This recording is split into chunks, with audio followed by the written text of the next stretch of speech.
Sir, अपनी यात्रा की शुरुआत अपनी पदयात्रा की शुरुआत यहीं से की थी भितिहरवा आश्रम से। कल चुनाव प्रचार का कल जो है वो लास्ट फेज का चुनाव है, आप यहाँ पे आए हैं, क्या कुछ कहेंगे इसको? यात्रा की शुरुआत नहीं की थी। बिहार में बदलाव के लिए, बिहार में सुधार के संकल्प की शुरुआत इसी आश्रम से, इसी परिसर से हुआ था और आज उसका एक चरण पूरा हुआ।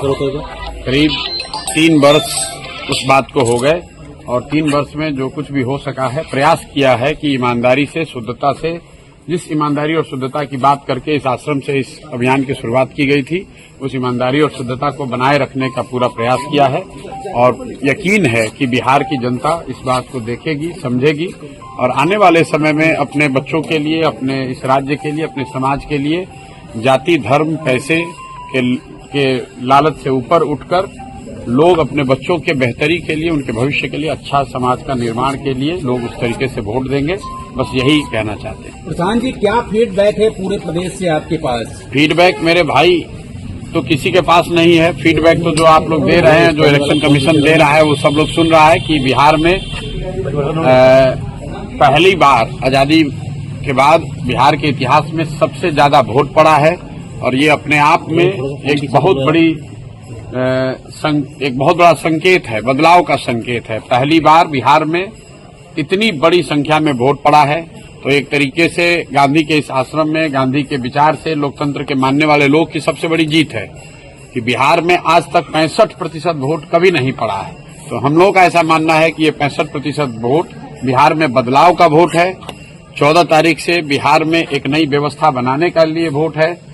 ये वोट इस बात के लिए है कि बिहार में भी अब बच्चों के लिए पढ़ाई और रोजगार हो, बिहार के बच्चों को भी आगे पलायन न करना पड़े, 10-12 हजार के रोजी रोजगार के लिए घर परिवार, बिहार गांव छोड़कर बाहर नहीं जाना पड़े, बिहार में भ्रष्टाचार खत्म हो और इसीलिए लोग इतनी बड़ी संख्या में आकर वोट दिए हैं।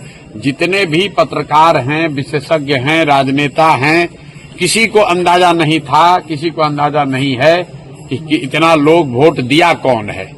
और जो लोग ये दावा कर रहे हैं कि वोट किसको पड़ा है, उसको जब ये ही नहीं पता है कि वोट पड़ा कितना है, उस दिन 3 बजे तक, 4 बजे तक, जब तक इलेक्शन कमीशन ने डेटा नहीं जारी किया है, चुनाव के प्रतिशत के आंकड़े जारी नहीं किए, तब तक लोगों को ये भी नहीं पता था कि वोट कितना पड़ रहा है। लेकिन लोग टीवी पर, यूट्यूब पर आकर बड़े बड़े बयान दे रहे हैं कि वोट किसको पड़ रहा है। भाई, जब तुम्हें यही नहीं पता है कि कितने लोग वोट दे रहे हैं तो ये कैसे पता चल रहा है कि वो व्यक्ति किसको वोट दे रहा है? इसलिए ये लोकतंत्र का पर्व है चुनाव। 14 तारीख को परिणाम आने दीजिए, आपको दिखेगा बिहार में देश का राजनीतिक इतिहास लिखा जाता हुआ दिखेगा।